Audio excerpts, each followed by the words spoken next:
tema de la semana.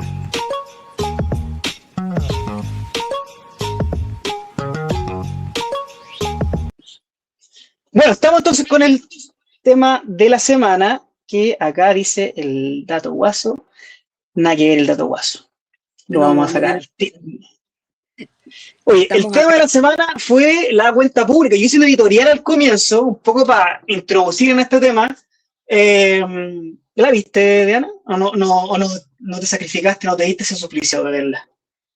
Voy a ser muy sincera contigo y con los auditores, con nuestros televidentes. No la vi, no la vi. Estoy un poco reacia a escuchar a nuestras autoridades. Me dediqué a leer los resúmenes. Fueron 2 horas Perfecto. y tal, 1 hora y media. Pasó a ser una de las cuentas públicas más largas de la historia. De Oye, las ¿pero era primeras cuenta cuentas. pública o era campaña? Yo no entendí bien eso. Yo tampoco lo entendí muy bien. Mira, cuando estaba en campaña no quería ir a los debates, no quería hablar, y ahora parece que sigue en campaña. Esto es bien raro. Es bien Alguien raro, que la diga que ya verdad. ganó De la hecho, elección, está gobernando ahora. es que eso nos pasa, que lleva 3 meses. Uno, bueno, pensará, es poco tiempo, 3 meses, a algunos se nos ha hecho muy largo, pero poco hubo de cuenta pública. O sea, fue más que nada buenas intenciones, propuestas que no ha presentado los proyectos de ley. Recordemos que tuvimos la ministra que no tenía plan, que salió finalmente, y que ahora tenemos un biministro ahí. Bueno, han sido varios temas ahí con el gobierno, pero hay ciertas cosas que nos dejó acá la pasada cuenta pública. Entonces, igual vamos a revisar hoy día los Tenemos una infografía para principales. eso, las voy a poner para que las vayamos contando. Ya, ahí Cuéntanos, las Diana, vamos ¿cuáles a ir. fueron los principales anuncios del presidente Kast en su cuenta pública? Mira, en seguridad presentó la propuesta de las 7 fuerzas de tareas contra el crimen organizado, que esto finalmente viene trabajándose hace harto tiempo, el tema contra el crimen organizado, se toca con el tema del secreto bancario, que esta semana también fue tema. Estuvo ayer, creo que fue que detuvieron a un brazo del Tren de Aragua, un ejecutivo bancario del Banco Santander, y nos topamos con el tema que nuestras autoridades republicanos, más que nada, anteriormente habían dicho que el narco no usaba cuentas corrientes, no usaba los bancos, tratando de ingenuos a quienes hace mucho tiempo proponen levantar el secreto bancario en cuanto a cuando hayan sospechas de lavado de dinero y este tipo de asuntos. Se negaron anteriormente. Entonces ahora igual esperemos que dentro de sus fuerzas de tarea contra el crimen organizado tengan por ahí la idea de seguir el dinero, la ruta del dinero que llevan los narcos. Nuestras autoridades se quedaron en los 80 y los 90, vieron muchas series de Netflix, mucho maletín, juran que los narcos siguen trabajando con maletines y con... ¿ah? Claro. Obviamente usan las cuentas bancarias, obviamente usan el aparato de los bancos para lavar dinero, para guardar grandes sumas de dinero, y el levantamiento del secreto bancario es algo que es trascendental. También tenemos que, esto lo vamos a discutir un poquito más adelante, el registro de bandas de visibilidades, más facultades para policía, nuevas cárceles de máxima seguridad. Ahí vamos después a retomar con el registro de vándalo. En economía, ¿qué nos dijo Diana? En economía se vuelve a insistir con el impulso a la mega reforma económica. Ellos proyectan una meta de crecimiento al 4%. Vamos a decir que el país últimamente ha venido creciendo alrededor del 2,3%. Por tanto, un 4% es una cifra bastante optimista. quieren destrabar proyectos de inversión, levantando o modificando que no tengamos tanta, lo que llamaban en este momento la permisología, Claro. menos trabas para que se instalen proyectos y tengamos más inversión. Y el ajuste y la reinversión y la reducción del gasto público, que esto también ha sido un gran tema que hemos estado tocando desde que se instala el gobierno, y vienen con la idea que se dice que no van a recortar derechos sociales.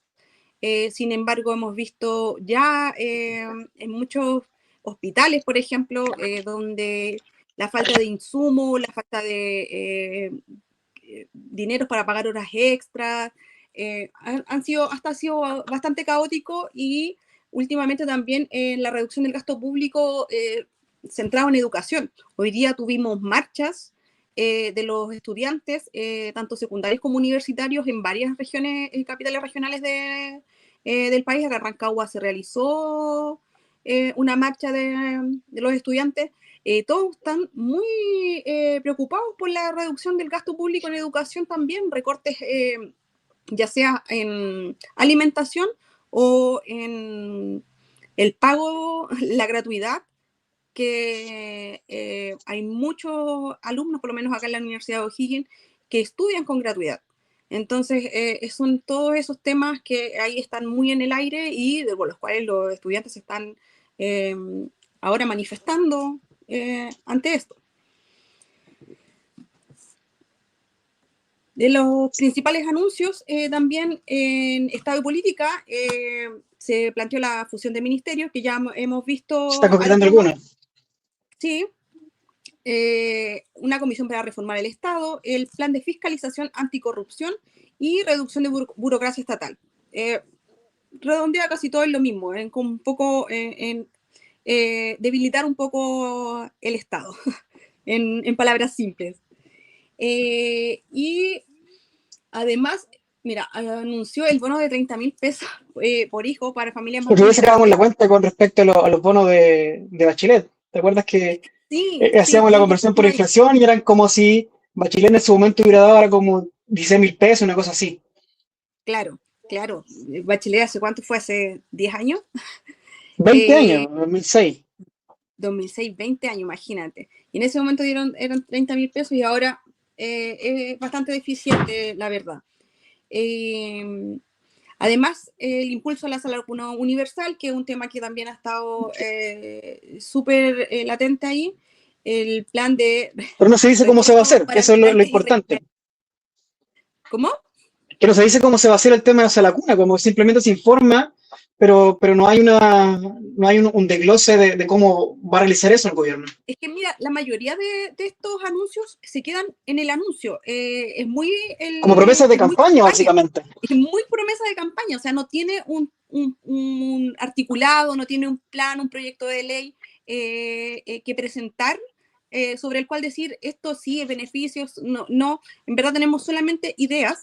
Y lo que se decía con Sala Cuna Universal, por lo menos, es que se teme a que se privatice también el derecho a la sala cuna, como claro. Ha sucedido anteriormente.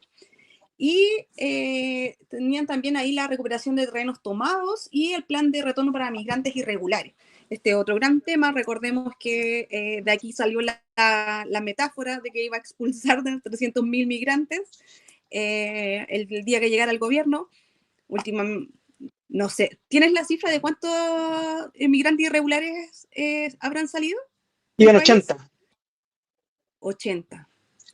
Y de hecho, el otro día había una columna de Eduardo Taller, que fue el anterior director de migración en el gobierno del presidente Boric, y que de hecho en el gobierno del presidente Boric fue el gobierno donde más decretos de expulsiones se firmaron y donde más expulsiones se realizaron de migrantes irregulares o que habían cometido delitos en nuestro país, que en realidad da cuenta de que sí, era un gobierno preocupado por el problema de la migración irregular, algo que en realidad en este gobierno no se ve, sino que se prometió que iban a expulsar a 300.000, ahora en realidad se les dice que se les va a invitar a irse para luego permitirles volver, pero nuevamente no se dice cómo se va a hacer, ni cuál es el plan, ni los plazos que están involucrados en ello.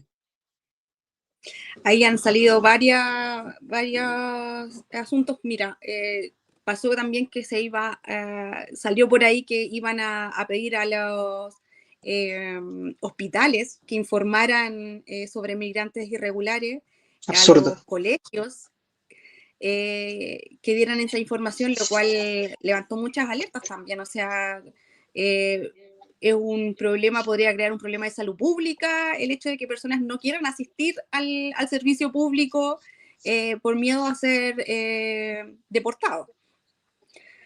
Otro tema que en seguridad, la mayoría de los migrantes irregulares que tenemos ahora en el país son venezolanos. Y el porcentaje o sea, hasta el momento no se ha podido expulsar a ningún venezolano porque, de acuerdo a la situación de su país de origen, no hay un tratado de extradición Cuando lo del corredor humanitario, no hay, dijeron todos que no. Claro, no existe en este momento. Entonces, habla también de un poco el engaño que hacen ahí las autoridades en cuanto a la población migrante que han prometido expulsar del país en este tiempo. Recuperación de terrenos tomados. Eso finalmente es algo que se viene haciendo hace mucho tiempo. Tenemos un déficit habitacional muy importante en nuestro país, donde las tomas de terreno son casi una necesidad. Son personas que no tienen donde vivir y han sido expulsados de manera bastante, un poco agresiva, a mi parecer. A mi parecer, Bastante. Tuvimos acá en Rengo hace un mes aproximadamente que se realizó un desalojo de un campamento, lo cual conlleva también una planificación. Y en cuanto a que las personas se van de ahí, dejan sus mascotas, crean también otros problemas también a los vecinos que están cerca de estas tomas. Entonces, hay ahí también varios asuntos que no se toman en cuenta. Vimos en Antofagasta, creo que fue también una toma que fue desalojada, donde vi fotos, videos de animalitos que fueron arrastrados por las retroexcavadoras sin ningún criterio. Entonces, igual son temas sensibles que hay que tratar de planificarlos de mejor manera, yo creo. Exactamente. Oye, queríamos ir avanzando, nos pilla el tiempo, nos vamos a pasar un poquito más porque la primera parte estuvo súper interesante y ahí no nos dimos ni cuenta y estábamos conversando. Contarles también de que hay temas que han generado debate, muchos de ellos lo hemos ido conversando, este plan de retornos para migrantes irregulares, el registro de vándalos, que le vamos a dar ahí un toque al final de esto, la fusión de los ministerios, la mega reforma que ya la discutimos en el programa anterior, deudas que dejó el discurso, cosas que no aparecieron. No hubo avance en concreto en seguridad y empleo. Al principio se habló de que no había un plan de seguridad, pero después se habló de que el plan del presidente Boric era el que se iba a utilizar. Se habló que había una disminución de los homicidios, pero en realidad, homicidios consumados, pero en realidad eso puede ser una cola de las políticas que se venían tomando en el gobierno anterior. Hizo un cambio en lo que había prometido él en campaña de 600.000 empleos, los bajó a 300.000. Hizo un cambio en las tasas carcelarias de 60.000 a 20.000 y claramente hubo ausencias de las cuales acá es importante nombrar las principales ausencias en donde estuvimos las regiones. No hubo no se nombraron las regiones, no se nombró O'Higgins, no se nombró el Maule, Ñuble y todas las regiones de nuestro país. No hubo ninguna propuesta en torno a descentralización, no hubo nada en torno a la política rural, no hubo algo que pudiera dar luces sobre la crisis hídrica rural, sobre las medidas para los pequeños y medianos agricultores. En cultura y ciencia prácticamente estuvo ausente, no tuvimos ningún tipo de medida con respecto a eso. En materia medioambiental tampoco se avanzó. Por tanto, algo que nosotros pensamos y que hemos estado discutiendo estos días, que en realidad hubo, y que va muy de la mano con la editorial quizá al principio, que tuvimos netamente palabras vacías donde no hubo un plan concreto para Chile, donde no se ofrecieron soluciones para los problemas que enfrenta la ciudadanía, sino que pareciera que el presidente Kast todavía está en campaña, cuando en realidad lleva más de 3 meses gobernando. Sí, esto de las grandes ausencias, nosotros como región quedamos muy al debe. El mundo rural no, yo creo que no se sintió representado. Imagínate, uno piensa en la gran cantidad de votación que obtuvo el presidente Kast para ser electo en el mundo rural, y que ahora en su primera cuenta pública, donde hizo muchos anuncios y muchas promesas, no haya recordado el mundo agrícola, que por lo menos a nuestra región pega bastante fuerte. Entonces, yo creo que eso igual le va a pasar la cuenta, y lo van a resentir, lo van a sentir también acá nuestros agricultores, y también la pequeña agricultura familiar campesina, que por lo menos en el gobierno anterior tuvo bastante apoyo desde el ministerio. En medio ambiente es otro asunto que también hemos estado bastante pendientes ahí con una ministra de medio ambiente que no cree que el hombre haya causado sea parte de los Increíble. causantes del cambio climático. Sí, ha estado, es muy extraño esta ministra de medio ambiente, donde vemos que siempre va a primar el desarrollo económico por sobre la protección de los ecosistemas. Y eso yo creo que mirándolo con una perspectiva de futuro es problemático. Exactamente. Oye, para terminar este tema, para ir cerrando, vamos a leer algunos chats que nos comentaron esto, y después vamos a conversar brevemente del registro de vándalos, ¿te parece?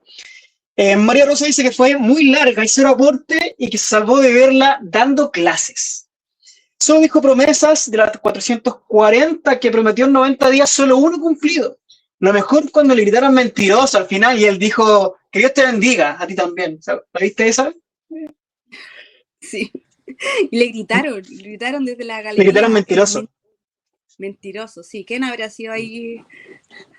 Dice acá que además le pidió el ministro de Seguridad, Arrau, ¿cierto? Le pidió la renuncia a sus 2 subsecretarios, y que ya asumieron los subsecretarios un subsecretario y una subsecretaria el día de hoy.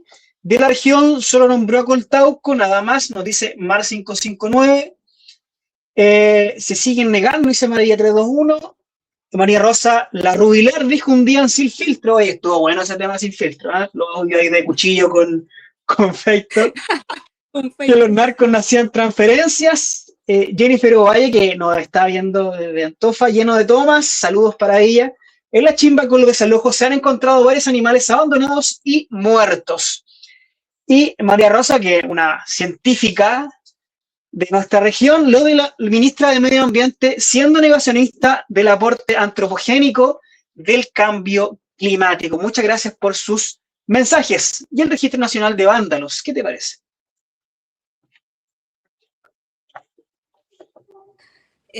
Muchas dudas me genera eso del Registro Nacional de Vándalos, y además tiene un componente muy clasista con las sanciones que pretende imponer. Deja un manto de dudas sobre qué acciones son vandálicas, qué acciones son incivilidades, y siempre cuando dices que vas a castigar recortando un derecho social, quien va a salir perjudicado con esto son las clases más pobres, porque Exacto. finalmente son quienes usan los derechos sociales. Se Son hablaba de quienes se la pérdida de benefician gratuidad, por de ejemplo. salud. Claro.